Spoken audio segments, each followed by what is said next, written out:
The House of Representatives cautioned organized labor against feeding the public with information about the earnings of members of the National Assembly.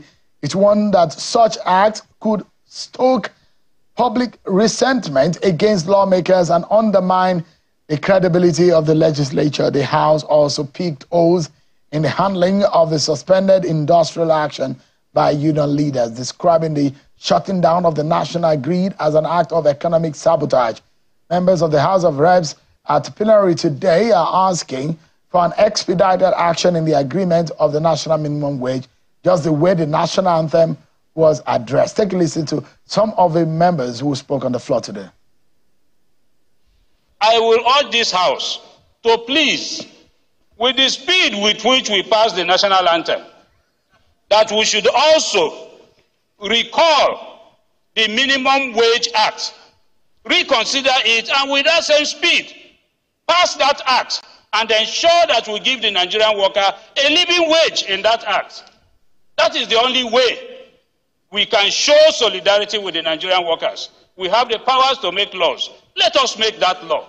Let us pass it with the speed of light and allow the executive arm to either implement, assent, or refuse to assent. Where the executive arm refuses to assent, I think that will be the first call on this House for us to override, Mr. President. We actually have to criminalize the part where we shut down the national grid. Shutting down the national grid is killing the same people we are protecting. The primary job that we have is to protect lives and property. You cannot go under industrial action and kill people legally. Because shutting down the national grid, that was just one too many. I'm sure a lot of people died in the past few days of shutting down the national grid. My advice under this circumstance is that government should define their figure of minimum living wage to the Nigerian worker. They must define it. It's not just throwing 30,000, 40,000, 50,000, or 60,000. Whatever government is going to say on the figure, they should tell us how they arrived at that figure. So the meeting of the Tripartite Committee on Minimum Wage reconvened at the Nikon Luxury Hotel today in Abuja to continue negotiations over the new minimum wage for workers in the country. Don't forget that the Minister of Finance will be giving that directive to ensure that in 48 hours there is a template that will be submitted to the President on how to go. Of course, the members of the representatives of the federal government, including the Minister of Finance, Minister of Budget, Minister of Labor, and all of them were at that meeting. But let's get a sense of this whole thing, what it means for this government, the Tinubu government, what some of the issues raised by members of the National Assembly and the way forward. I'm being joined by Senator Magnus Abe, an experienced federal lawmaker. Thank you so much indeed for joining us tonight. Thank you, Sheung. Thank you for having me. You saw some of the, first and foremost, as soon as the conversation around the minimum wage came up, there are those who say, look, what are we talking? When you guys in the National Assembly are earning so much money and you are, what are these ones that are being given to the labor and the workers? And lawmakers are angry that why are they peddling these kind of figures? First of all, let me get your view. I mean, there seems to be an anger in an average Nigerian who believes that federal lawmakers are earning humongous amount of money. And so it's also established that Nigerian lawmakers are probably the highest earners in federal in lawmakers across the globe. Sheung, I don't think the argument today in the country is about what our legislators are being paid. I think that argument about the remuneration of political office holders, it's not only legislators that are getting money. Ministers are getting money, permanent secretaries are getting money for life. Everybody in the top echelon of the government, judges, they're all getting money, which is defined by RAMFAC. So that argument has been on. When we had the ASU strike the other time, people were saying, oh, how much is the professor being paid? How much is the legislator being paid? So those are totally different arguments. Because even if you're a worker, some of the people in the National Assembly today, they were workers yesterday. Some of them were civil servants. Today, they're in the National Assembly. So I don't think that is the bane of the issues that are at stake here. The argument has been, Senator, that there is a disparity. That if everybody is not paid the same, show. Doctors are not paid the same as nurses. When you're arguing over the salary of nurses, you talk about nurses. What I'm saying is that the argument that Nigerian politicians and the political class is over-pampered and overpaid has been on as long as this republic, this political system, that argument has been there. And the Nigerian people have a right to address it at any time that they want to, because the politicians are their own servants, and they should determine what is fair, given the nature of the work that they do. But the minimum wage is not about that. So there are two different arguments. So for purposes of bringing up sentiments, you can talk about what the president is earning in contrast to what the least paid worker in the system is earning. But that's not what the national minimum wage is about. I believe that to address the issue of the national minimum wage is the same thing as trying to address the living conditions of Nigerians, because the two issues are tied together. When you're talking about the minimum wage in America, you won't go and be talking about what members of Congress are earning. They don't earn minimum wage in the Congress. Bill Gates is not paid minimum wage. There are different jobs that people do for different things. And when you want to, the other time in the Western world, the argument was over the remuneration of the CEOs of big companies and how they were ripping off the system. So these arguments are there. And in fairness to the Nigerian people, the issue of what our politicians get should be addressed. But the real issue that we're discussing in the country today is not that. It is the minimum wage. How do we address what has become some kind of lopsidedness, that there are some group of people in the country who earn way too much compared to the wealth of the nation? There are those who believe that Nigeria is not as rich to have been paying its political class as much money, and to embellish and take care of the life and the livelihoods of the politicians. No, I think that the truth of the matter, if I'm to speak honestly, what the legislators are paid, which is always what everybody talks about, is actually inconsequential when you look at the waste in the government vis-a-vis the work that the legislators are supposed to do. You were just discussing the issue of Kaduna State now, and how much the legislature today is saying was siphoned out of the state. But if the legislature were doing their job properly at the time that they were on seat, that money could not have escaped. So if 12 of them were there. Yes. That's so what were they looking at? That's what I'm saying. That if they were doing their job, even if you paid them 10% of that money, and they were able to save all this money that they are now coming to say was missing, it will still be considered money well spent. I think in looking at this whole issue of the remuneration of legislators, let us first of all look at the value that the legislators bring. If they were actually doing the work properly, saving the Nigerian people money, making the government to work effectively, nobody will complain that they're overpaid, because the value they will bring will be way over and above what they are getting. I think why people are complaining is because this money is being spent, and most times the Nigerian people do not feel that they are seeing the value. The work of the legislator is not to do constituency projects. It is to make sure that the government works. If today you have a problem as a Nigerian citizen, you go to the police, and the police say they want to go to Kaduna to do investigation, you have to bring your own money. But if the legislature was doing its work, and the police does not go to Kaduna to do your investigation, you can complain to your legislator in another country, and something will be done about it. The government will pay for it. Is there anything so if all those things were being done, nobody will complain about what the legislator is taking. Is there anything that this present government under the Tinubu leadership can do in cutting cost of governance such that the average citizen will see that this government has shed a lot of weight, so that the citizen will believe that the government is really thinking about the interests and the plight of the average person? I think that what the Tinubu government is doing, I'm not a spokesperson for the Tinubu government, but like any other serious-minded Nigerian, I'm a member of the All Progressives Congress, I try to follow what the government is doing. The government is doing a lot to pool resources towards the people.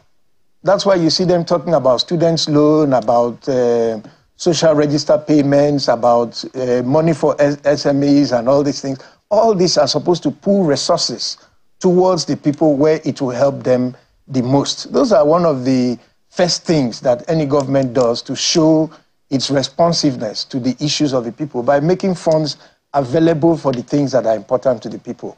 But coming back to the issue of minimum wage, I don't think it is just as simple as going to pass a law and say, okay, you have set the minimum wage by law, it is as such and such amount.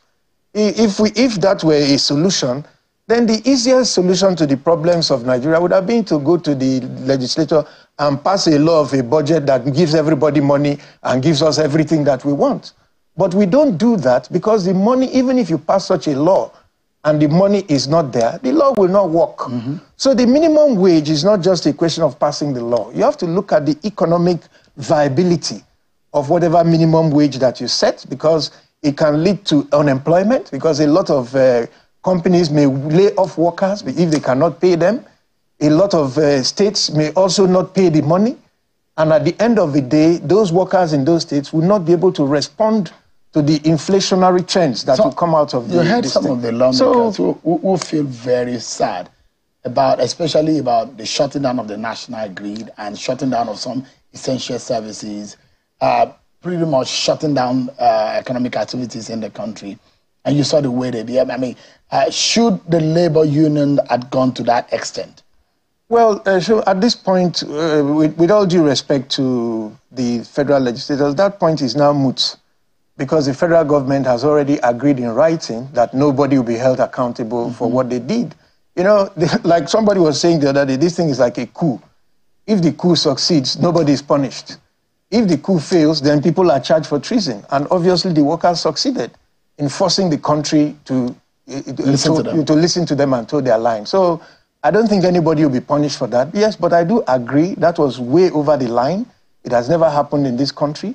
And the national grid should not have been part of the strike or whatever. But at this point, that is no longer relevant, because the government has already, how would I say, pardoned or granted amnesty for all those offenses, as it were.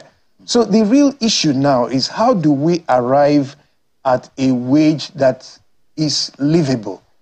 To me, like I've always pointed out, the Nigerian Labour Congress, and I don't want to be too hard on Labour here because I know that they also have their own pressures, but Labour cannot just dwell on money alone, because there is no minimum wage that you will pay that will enable every Nigerian to run his own transportation system, run his own electricity system, run his own security system, run his own educational system. I mean, it's just not practicable or possible.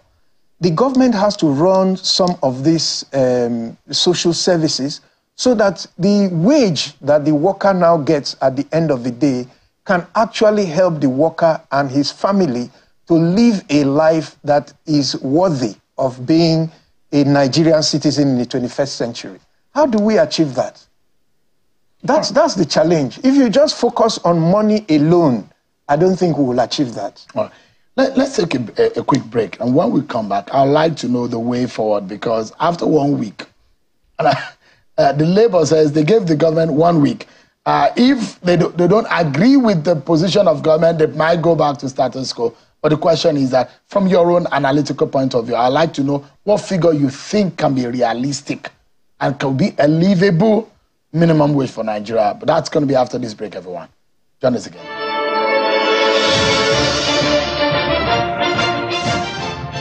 Thank you so much, everyone, for joining us. Senator Magnus Abe has been speaking with us. Senator, it's indeed not a best of time for a government that came into office which says it met a mess of an economy. Now, it's in the few months after realizing that minimum wage will expire. And minimum wage for any government as that is a very, say from Obasanjo era to Jonathan to any government at that, minimum wage is always a very tricky matter to deal with. And so this government is faced with it. Let me put you on the spot here. What figure do you think could be reasonable? Well, and realistic? To say honestly what I think, let me say this. What Labour is asking for, I think 400 and something thousand, yeah. If you follow the cost of things in the market, would look very reasonable. But if you look at it from an economic standpoint, how do we pay everybody 400 and something thousand to the least paid worker in the country? Are they going to get that money? The only way the government will get that money is simply to go and print the money and then share it to everybody. Looks like what we have heard before. Yes. Now, if you do that, will the people who now get this money, will they be able to actually buy something and live a life that would justify that they now have 400 and something thousand? My answer, given the way we have seen the inflationary trends in the market over the time, is that will not work. The worker at the end of the day will have a lot of money, but he will actually be poorer than he was before he was given that money. So I think the challenge for the government and Labour is how do you balance it? Now, what do people need money for? They need money for transportation.